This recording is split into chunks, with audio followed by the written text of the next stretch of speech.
ಅದ್ಯಾಕೋ ಗೊತ್ತಿಲ್ಲ, ಸಚಿವ ಸಂಪುಟ ವಿಸ್ತರಣೆ ಇನ್ನೂ ಕೂಡ ಮುಂದಕ್ಕೆ ಹೋಗ್ತಾ ಇಲ್ಲ. ಡಿ ಕೆ ಶಿವಕುಮಾರ್ ಅವರ ಜೊತೆಗೆ ಸುಮಾರು 13 ಜನ ಸಚಿವರುಗಳು ನೂತನ ಸಚಿವರುಗಳಾಗಿ ಪ್ರಮಾಣ ವಚನ ಸ್ವೀಕರಿಸಿದ ಬಳಿಕ 1 ವಾರಕ್ಕೆ ಸಚಿವ ಸಂಪುಟ ವಿಸ್ತರಣೆ ಆಗುತ್ತೆ ಅನ್ನುವಂತಹ ನಿರೀಕ್ಷೆಯನ್ನಿಟ್ಕೊಂಡಿದ್ದಂತಹ ಅನೇಕ ಆಕಾಂಕ್ಷಿಗಳು ಮತ್ತೆ ಜಾತಕ ಪಕ್ಷಿಯಂತೆ ಕಾಯ್ತಾ ಇರುವಂತಹ ಶಾಸಕರುಗಳಿಗೆ ಮಗದೊಮ್ಮೆ ನಿರಾಸೆ ಆಗ್ತಾನೆ ಇದೆ. ಯಾವಾಗ ದೆಹಲಿಗೆ ಇದ್ದಕ್ಕಿದ್ದಂತೆ ತುರ್ತು ಬುಲಾವ್ನ ಬೆನ್ನಲ್ಲೇ ಸಿಎಂ, ಮಾಜಿ ಸಿಎಂ ಮತ್ತೆ ಕೆಪಿಸಿಸಿ ಅಧ್ಯಕ್ಷರು ದೆಹಲಿಗೆ ಪ್ರಯಾಣವನ್ನ ಬೆಳೆಸಿದ್ರು, ಒಂದಿಷ್ಟು ರಾಜಕೀಯ ಚಟುವಟಿಕೆಗಳು ಗರಿಗೆದರಿದ್ವು. ಇದರ ಜೊತೆಗೆ ಒಂದಿಷ್ಟು ಜನ ಆಕಾಂಕ್ಷಿಗಳು ಕೂಡ ಇವ್ರು ಹೋಗೋಕ್ಕೂ ಮುನ್ನ ದೆಹಲಿಯಲ್ಲಿ ಬೀಡು ಬಿಟ್ರು. ಅಷ್ಟೇ ಅಲ್ಲ, ಅಲ್ಲಿಯೂ ಕೂಡ ಲಾಬಿಯನ್ನ ಮುಂದುವರಿಸಿದ್ರು. ನಿನ್ನೆ ಮಟ್ಟಿಗೆ ರಾಹುಲ್ ಗಾಂಧಿ ಅವರೊಟ್ಟಿಗೆ ಸಭೆಯನ್ನು ಕೂಡ ಅಂದ್ರೆ ಉನ್ನತ ಮಟ್ಟದ ಸಭೆಯನ್ನು ಕೂಡ ನಡೆಸಲಾಯಿತು. 1-to-1 ಮೀಟಿಂಗ್ ಆಯಿತು, ಗ್ರೂಪ್ ಸಭೆಗಳಾಯಿತು, ಎಲ್ಲವೂ ಕೂಡ ಮುಂದುವರೆದು. ಆದರೆ ಅದೆಲ್ಲವೂ ಕೂಡ ಇದೀಗ ಅಪೂರ್ಣ ಆಗಿದೆ. ಅಂದರೆ ಯಾವ ಶಾಸಕರುಗಳು, ಯಾವ ಮಾಜಿ ಸಚಿವರುಗಳು ಕಾಯ್ತಾ ಇದ್ದಂತಹ ಗಳಿಗೆ ಇನ್ನೇನು ಬಂದೇ ಬಿಡ್ತು ಅನ್ನುವಷ್ಟರಲ್ಲಿ ಮಲ್ಲಿಕಾರ್ಜುನ್ ಖರ್ಗೆ ಅವರು ಬೆಂಗಳೂರಿಗೆ ವಾಪಸ್ಸಾದರು. ಅವರ ತುರ್ತು ಮತ್ತೆ ವೈಯಕ್ತಿಕ ಕೆಲಸದ ಮೇಲೆ ಅವರು ರಾಜ್ಯಕ್ಕೆ ಆಗಮಿಸಿದ್ರು ಅನ್ನುವಂತಹ ಸ್ಪಷ್ಟನೆಯನ್ನ ಅವರೇ ಕೊಟ್ಟರೂ ಕೂಡ ಹಲವು ಅನುಮಾನಗಳು ಈ ಎಲ್ಲದರ ಹಿಂದೆ ಮೂಡ್ತು. ಕಾರಣ ಇಷ್ಟೇ, ಒಂದು ಕಡೆ ರಾಹುಲ್ ಗಾಂಧಿ ರಾಜ್ಯ ನಾಯಕರು ತೆಗೆದುಕೊಂಡು ಹೋಗಿದ್ದಂತಹ ಪಟ್ಟಿಯನ್ನ ನಿರಾಕರಿಸಿದ್ರು ಅನ್ನುವಂತಹದ್ದು, ಆ ನಿರಾಕರಣೆಗೆ ಕಾರಣ ಏನು ಅನ್ನುವಂತಹದ್ದು ಕೂಡ ಅನುಮಾನಕ್ಕೆ ಕಾರಣ ಆಯ್ತು. ಇದರ ಜೊತೆಗೆ ಯಾವತ್ತು ಅದೇನೇ ತುರ್ತು ಇದ್ರೂ ಇಂತಹದ್ದೊಂದು ಸನ್ನಿವೇಶದ ನಡುವೆ ಮಲ್ಲಿಕಾರ್ಜುನ್ ಖರ್ಗೆ ಅವರು ಎಲ್ಲವನ್ನ ನಿಭಾಯಿಸುವಂತಹ ಚಾಕಚಕ್ಯತೆ ಹೊಂದಿರುವಂತಹ ರಾಷ್ಟ್ರ ಮಟ್ಟದ ನಾಯಕ.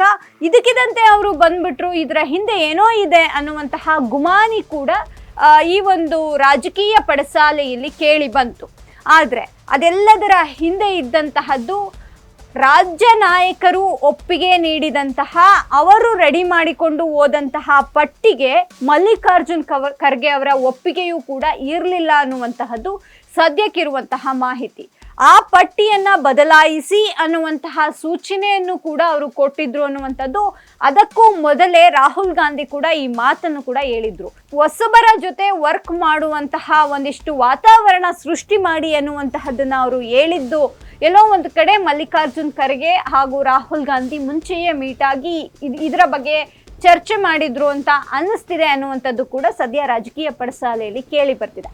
ಒಟ್ಟಾರೆ ಅವ್ರೇನು ಆ ಒಂದು ಮೀಟಿಂಗ್ ಅಪೂರ್ಣ ಆಯಿತು, ಅದು 1-2 ದಿನಕ್ಕೆ ಮುಂದೂಡಿಕೆ ಆಯಿತು ಅಂತ ಕಾಯ್ತಾ ಇದ್ದಂತಹ ಶಾಸಕರಿಗೆ ಇದೀಗ ಮತ್ತೊಂದು ಶಾಕ್ ಎನ್ನುವಂತೆ ಸುಮಾರು 8-10 ದಿನಗಳ ಕಾಲ ಯಾವುದೇ ರೀತಿಯಾದಂತಹ ಸಚಿವ ಸಂಪುಟ ವಿಸ್ತರಣೆ ಆಗೋದಿಲ್ಲ ಅನ್ನುವಂತಹದ್ದು ಒಂದು ಶಾಕಿಂಗ್ ನ್ಯೂಸ್ ಕೂಡ ಗೊತ್ತಾಗಿದೆ.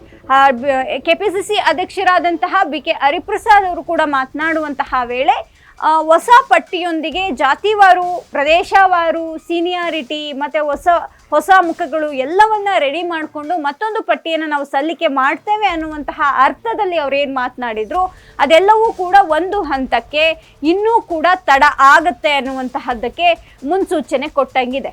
ಒಂದಿಷ್ಟು ಜನ ಹೇಳ್ತಾ ಇದ್ರು ಡಿ ಕೆ ಶಿವಕುಮಾರ್ ಅವರು ಕಾಲ, ಗಳಿಗೆ, ಸಮಯ ಎಲ್ಲವನ್ನೂ ನೋಡ್ತಾರೆ, ಹಾಗಾಗಿ ಆಷಾಢದಲ್ಲಿ ಇದ್ಯಾವುದು ಆಗೋದಿಲ್ಲ ಅನ್ನುವಂತಹದ್ದು ಕೂಡ ಮಾತನಾಡ್ತಿದ್ರು. ಅದೆಲ್ಲವನ್ನೂ ಕೂಡ ಮೀರಿ ಹೈಕಮಾಂಡ್ ಕರೆದ ಬಳಿಕ ಒಂದು ಸ್ಪಷ್ಟತೆ ಸಿಕ್ಕಿತ್ತು, ಹೈಕಮಾಂಡ್ ಇದ್ಯಾವುದನ್ನು ಕೂಡ ನೋಡ್ತಿಲ್ವೇನು ಅಂತ. ಆದ್ರೆ ಇದೀಗ 10 ದಿನಗಳ ಕಾಲ ಅಥವಾ 8-10 ದಿನಗಳ ಕಾಲ ಇದೊಂದು ಮುಂದೂಡಿಕೆ ಆಗ್ತಿದೆ ಅನ್ನುವಂತಹದ್ದು ಮತ್ತೆ ಶಾಸಕರುಗಳಿಗೆ ನಿರಾಸೆಯನ್ನ ಮೂಡಿಸೋದ್ರ ಜೊತೆಗೆ ಅವರು ಅಂದ್ಕೊಳ್ಬೇಕಾಗಿದೆ ಕಾಲಗಳಿಗೆಯನ್ನ ಇವರು ಕೂಡ ನೋಡಿದ್ರ ಅಂತ. ಇದೆಲ್ಲದರ ನಡುವೆ ಇದೀಗ ಇರುವಂತಹ 20 ಸ್ಥಾನಗಳಿಗೆ 50ಕ್ಕೂ ಹೆಚ್ಚು ಜನ ಆಕಾಂಕ್ಷಿಗಳು ಏನು ಪಟ್ಟಿಯಲ್ಲಿ ಸೇರ್ಪಡೆ ಆಗ್ತಿದ್ದಾರೆ. ಆದರೆ ಆ ಪಟ್ಟಿಯಲ್ಲಿ ಇರುವಂತಹ 20 ಸ್ಥಾನಗಳ ಪೈಕಿ ಕೇವಲ 17ರಿಂದ 18 ಸ್ಥಾನಗಳನ್ನು ಮಾತ್ರ ತುಂಬೋದಿಕ್ಕೆ ಹೈಕಮಾಂಡ್ ಜೊತೆಗೆ ಡಿ ಕೆ ಶಿವಕುಮಾರ್ ಒಂದಿಷ್ಟು ಚಿಂತನೆಯನ್ನ ಮಾಡಿದ್ದಾರೆ ಅನ್ನುವಂಥ ಮಾಹಿತಿ ಇದೀಗ ಬಹಿರಂಗ ಆಗಿರೋದು ಎಲ್ಲೋ ಒಂದು ಕಡೆ ಆಕಾಂಕ್ಷಿಗಳಿಗೆ ಮತ್ತೊಂದು ನಿರಾಸೆಯೇ ಸರಿ. ಯಾಕಂದ್ರೆ ಅಟ್ಲೀಸ್ಟ್ ಕಂಪ್ಲೀಟ್ ಆದಂತಹ ಸಂಪುಟ ವಿಸ್ತರಣೆ ಆದರೆ ಮತ್ತೊಂದಿಬ್ಬರಿಗೆ ಅವಕಾಶ ಸಿಗುತ್ತೆ ಅನ್ನುವಂತಹದ್ದಿತ್ತು. ಆದರೆ ಇದೀಗ ಕೇವಲ 17ರಿಂದ 18 ಜನ ಮಾತ್ರ ಶಾಸಕರುಗಳು ಸಚಿವರಾಗಿ ಪದೋನ್ನತಿ ಹೊಂದುತ್ತಾರೆ ಅನ್ನುವಂತಹದ್ದು ಕೂಡ ಎಲ್ಲೋ ಒಂದು ಕಡೆ ಇದ್ಯಾಕೆ ಅನ್ನುವಂತಹ ಪ್ರಶ್ನೆಯನ್ನು ಕೂಡ ಮೂಡಿಸ್ತಿದೆ. ಹೀಗೆ ಪಟ್ಟಿಯಲ್ಲಿ 10 ಹಲವು ವೆರೈಟೀಸ್ ಅಂದರೆ ಒಂದು ಜಾತಿವಾರು, ಪ್ರದೇಶವಾರು, ಸೀನಿಯಾರಿಟಿ, ಮಲ್ಲಿಕಾರ್ಜುನ್ ಖರ್ಗೆ ಅವರ ಪಟ್ಟಿ, DK ಶಿವಕುಮಾರ್ ಅವರ ಪಟ್ಟಿ, ಸಿದ್ದರಾಮಯ್ಯ ಅವರ ಪಟ್ಟಿ, ಬಳಿಕ KPCC ಅಧ್ಯಕ್ಷರ ಪಟ್ಟಿ, ಹೀಗೆ 10 ಹಲವು ಒಂದಿಷ್ಟು ಲಿಸ್ಟ್ಗಳು ಹೈಕಮಾಂಡ್ ಬಳಿ ಸೇರಿದ್ರೂ ಕೂಡ ಅಂತಿಮವಾಗಿ ಯಾವುದೇ ರೀತಿಯಾದಂತಹ ಪಟ್ಟಿ ಹೊರಬಂದಿಲ್ಲ. ನಿನ್ನೆಯ ಮೀಟಿಂಗ್ ಪೂರ್ಣ ಆಗಿದ್ದೇ ನಿಜವಾದಲ್ಲಿ, ಎಲ್ಲವೂ ಅಂದುಕೊಂಡಂತೆ ಆಗಿದ್ದಲ್ಲಿ ಬಹುತೇಕವಾಗಿ 18ರಂದು ಪಟ್ಟಿ ರಿಲೀಸ್ ಆಗಿ 20 ಅಥವಾ 21ರಂದು ನೂತನ ಸಚಿವರಾಗಿ ಸುಮಾರು 17 ಜನ ಪ್ರಮಾಣ ವಚನವನ್ನು ಸ್ವೀಕಾರ ಮಾಡುವವರಿದ್ದು, ಆದರೆ ಅದ್ಯಾವುದು ಕೂಡ ಆಗಿಲ್ಲ. ಇದೆಲ್ಲದರ ಜೊತೆಗೆ DK ಶಿವಕುಮಾರ್ ಅವರಿಗೂ ಕೂಡ ದೊಡ್ಡ ತಲೆನೋವಾಗಿದ್ದಂತಹದ್ದು ಯಾರಿಗೆ ಕೊಡೋದು ಯಾರಿಗೆ ಬಿಡೋದು ಅನ್ನುವಂಥದ್ದು. ಯಾಕಂದರೆ ನಾ ಹೇಳಿದಂತೆ ಸಾಕಷ್ಟು ರೀತಿಯಾದಂತಹ ಪಟ್ಟಿಗಳು ಇರೋದ್ರಿಂದ ಒಬ್ಬರಿಗೆ ಕೊಟ್ಟರೆ ಇನ್ನೊಂದು ಸಮುದಾಯ ಮುನಿಸ್ಕೊಳ್ಳುತ್ತೆ ಅನ್ನುವಂತಹದ್ದು ಕೂಡ ಅವರಿಗೆ ತಲೆನೋವು ಈಗಲೂ ಕೂಡ ಇದೆ. ಹೀಗಾಗಿ ಇಷ್ಟು ದಿನಗಳ ಕಾಲ ಜಾತಕ ಪಕ್ಷಿಗಳಂತೆ ಕಾಯ್ತಾ ಇರುವಂತಹ ಶಾಸಕರುಗಳಿಗೆ ಹೈಕಮಾಂಡ್ ಇನ್ಯಾವಾಗ ಸಿಹಿ ಸುದ್ದಿ ಕೊಡುತ್ತೆ ಅನ್ನುವಂತಹದ್ದು ಕೂಡ ಇಲ್ಲಿ ಮುಖ್ಯ. ಇದರ ಜೊತೆಗೆ ಇನ್ನೇನು ಕೇವಲ 20 ತಿಂಗಳು ಮಾತ್ರ ಯಾವುದೇ ಶಾಸಕರು ಸಚಿವರಾದರೂ ಕೂಡ 18ರಿಂದ 20 ತಿಂಗಳು ಅವರಿಗೆ ಸಿಗುವಂತಹ ಕಾಲಾವಕಾಶ. ಯಾಕಂದರೆ ಚುನಾವಣೆಗೆ 2 ವರ್ಷ ಮಾತ್ರ ಬಾಕಿ ಇದೆ.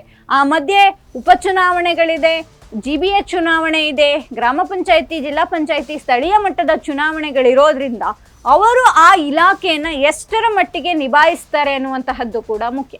ಅದೇನೇ ಇದ್ರೂ ಕೂಡ ಹೈಕಮಾಂಡ್ ಈ ಮಟ್ಟಿಗೆ ತಡ ಮಾಡ್ತಾ ಇರುವಂತಹದ್ದು ಇಲಾಖಾವಾರು ಆಡಳಿತದ ಚುರುಕಿಗೆ ಅಡ್ಡಿ ಆಗ್ತಿದೆ ಅನ್ನುವಂತಹದ್ದಂತೂ ಸ್ಪಷ್ಟ.